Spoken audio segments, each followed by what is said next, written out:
We're at Sunshine Elementary School today, and they have so many examples of multiculturalism that I can't even count them.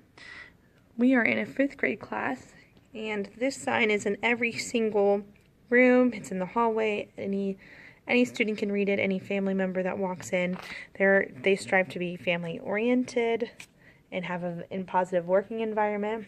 Diverse learners, it's one of the key goals of Sunshine Elementary to celebrate our rich culture, heritage, as well as each student's individual talents and abilities. At this school, there's a lot of diversity. There's so much diversity. So they're really just embracing it. And this is one of the ways to do it. One of the ways to do it is to have an Ames card. There's an Ames card here, and the students each have this on a lanyard with a little thing, and then they have active learner, integrity, mutual respect, sense of community, and then the bottom here, this one, for their Ames Plus is like if they did something really, really special. They're all bright yellow and have a little sunshine logo on it, very cute, and the students can do these acts and then get signatures, and one day each week the students can get a prize from the treasure box. This is a 3rd grade assignment. They're learning about Mexico, so they were able to, they have the Mexican flag here that they got to color, and then they had to fill out this Mexican flag is green, white, and red with a bird and detailing in the middle. They had to write that in themselves. So one example of how they associate this, how they pull multiculturalism into their curriculum. Super easy and fun.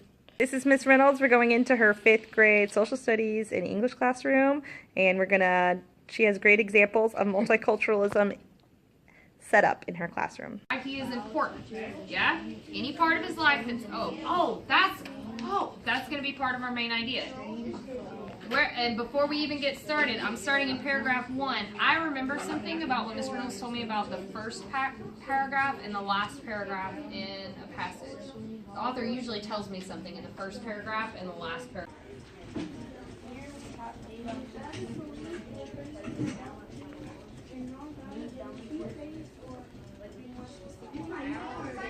Okay, this is Derek's device,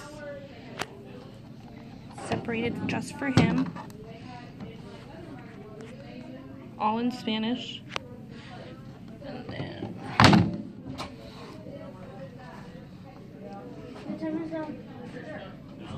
the apps.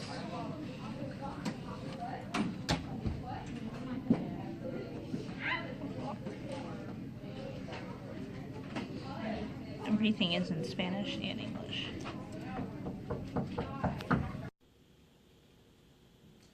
Hi, I'm Leo Cerise, 5th grade math and science teacher at Sunshine Elementary in Lehigh Acres, Florida. How do you define multiculturalism? I define multiculturalism as basically anything that makes an individual student. For example, I start with age, family structure, morals and values on education, along with their race, ethnicity, and socioeconomic status. So it's a little bit of everything. Also, we try to incorporate all cultures in school and accepting all cultures, partly through communication and lessons, and we have a very good AVID program here that I will discuss later. For example, just a small lesson in school, Thanksgiving just happened. We had a very nice journal entry kind of sharing what every student did for dinner, and it was diverse and multicultural right there. Not everybody eats turkey. There was a lot of different meals being done, but we were all thankful for something that day. How do you incorporate multiculturalism into your curriculum and teaching philosophy? Okay, well, I start every year with an student interest inventory along with a family interest interest inventory.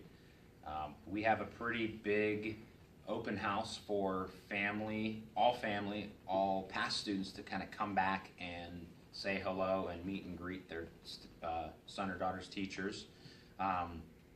So with the interest inventory, that gives me a lot of background knowledge on the student, so I can gives me a good baseline on expectations on what they know and don't know.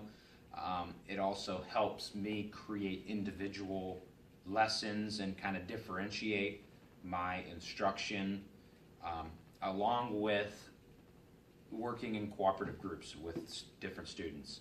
So it kind of benefits myself, and it also benefits the student in the end. So the more I know about each individual student, the more I can kind of gear instruction and planning toward that.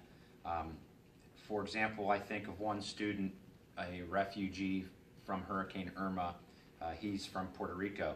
So we're learning about weather currently in science, weather, climate, the water cycle. So I kind of understand that he is going to have a difficult time understanding certain things we talk about, such as hail, sleet, snow. Some of those northern United States, the climate, the temperate climates, as opposed to the tropical climate zone that he lived into. So he's unfamiliar with things like a tornado. Even though a hurricane can spawn a tornado, he is going to lack some of that knowledge. So that I think of him primarily. That's it. How do you go above and beyond the standards of multiculturalism? Okay, well, there's three things primarily that come to mind. Something I do personally is I try to go out into the community as much as possible. I really try to go, if a student is involved in any type of extracurricular and I could make it, such as a baseball game, football game, I love going out there and seeing him or her play. I've gone to numerous football games, baseball games, even years after a student has left and they've gone to high school. So that's kind of exciting to see them grow.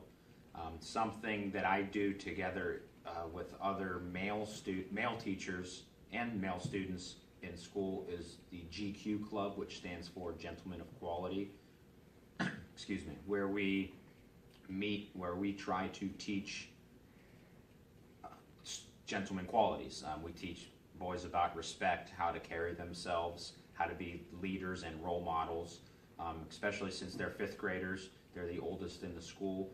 A lot of younger students have to look up to them, so they kind of need a positive role model. We also try to show them what it's like to be in the community. For example, this weekend we're going to FGCU to a basketball game, so we kind of want them to look up to people in their community and start to understand and be more aware of that. And then something that our school has implemented this year is, I'm wearing my shirt, my AVID shirt, is the AVID program, which is Advancement via Individual Determination. It is basically an incentive to love education. It stresses the importance of going to high school, getting your diploma, and furthering yourself in some type of way after high school, whether it be college, trade school, an apprenticeship, construction, anything outside of school.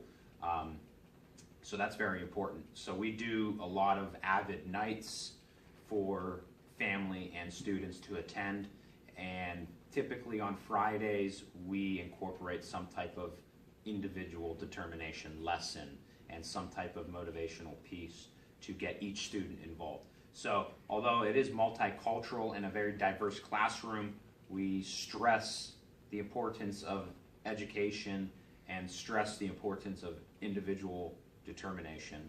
So we kind of have a common goal of being successful lifelong learners. Okay, Andrea, what have you learned about multiculturalism?